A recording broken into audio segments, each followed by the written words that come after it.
What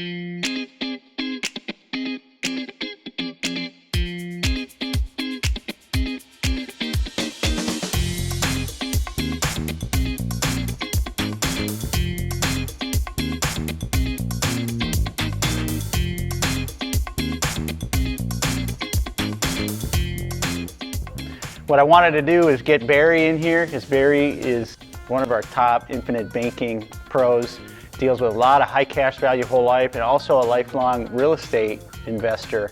And so for the benefit of anybody watching, topic being, how do we leverage cash value in a mutual whole life policy? This is assuming you've already taken some steps. You're dialed into either infinite banking or some kind of strategy related to mutual whole life. Barry, why don't you jump in on that? What's a properly designed whole life policy for starters? Yeah, in a properly designed policy, we're maximizing cash value growth. We want to minimize death benefit. We're using mutual insurance companies that have been around for 100 plus years, and we fund right up to the MEC limit. We allow and want to get the person's maximum cash value growth in a policy through what's called a paid up additions rider. We're independent. We can write business with multiple companies. We only use the top mutual insurance companies in the industry. Yep. But maximizing cash value growth allows that person to have the best policy possible, and now they can leverage that cash value through policy loans to go buy more real estate, to grow their business, to buy other assets. It's huge, and it's such a safe place to store cash. You're a real estate investor. What's the first thing you start to tell them about how they can use this asset? Yeah, I'll use two examples. So let's take the real estate investor, then we'll talk about a business owner. A real estate investor doesn't like to sit on cash. And if it's a bank right now, they're earning low interest, and they start feeling this anxiety of, I got to get my money to work.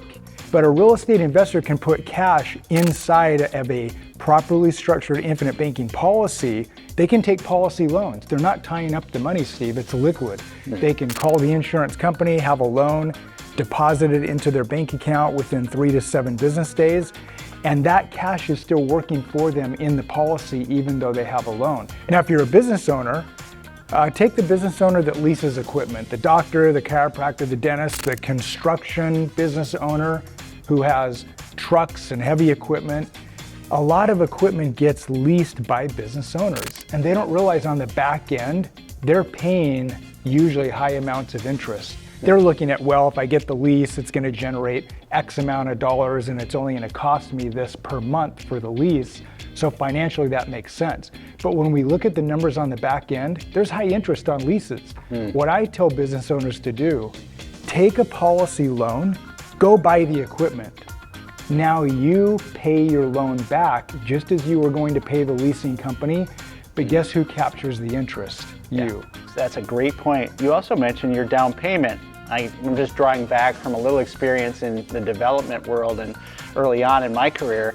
And the mezzanine, or the down payment financing, was always the most expensive, right? If you're going to if you want to buy, you want to use OPM and all this stuff. If you're hard money lending, all that. You're going to pay a lot more for that cash, right? And you've done some things, and we've done a webinar together on real estate investing, a longer webinar that you guys can watch, how to maximize your returns.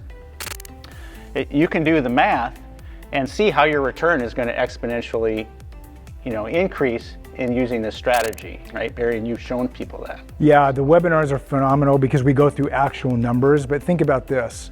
If you're gonna go out and buy a real estate property and you need $100,000, $200,000, $300,000 for a down payment, you borrow the money from the insurance company, your total cash value is still earning interest and dividends. This is what people really need to grasp and understand. The fact is, there's a lot of social proof out there. We want you to see this specifically in a real estate deal, so look at your own numbers. That's going to be your first step, is to look at your own numbers, and then we can run through the calculations on policy loans and how to go buy more real estate. But imagine if you could take policy loans, pay lower interest than the mezzanine financing or the hard money lending. You can do more deals. You can buy more real estate, and that leverage of cash value still working for you in the policy, you're creating more wealth. There's one bonus to this. Business owners, real estate investors hate paying taxes. all this money we're talking about, all the growth, we can show and teach people how this money can come to them tax-free. So yes, leverage your wealth. Yes, buy more real estate. Yes, enhance your business and get rid of the leases. Add tax-free growth money to that. It's huge because business owners are concerned about, well, what are future tax rates going to be? We can show you how to grow this money completely tax-free, then take more policy loans with tax-free money and go buy more assets.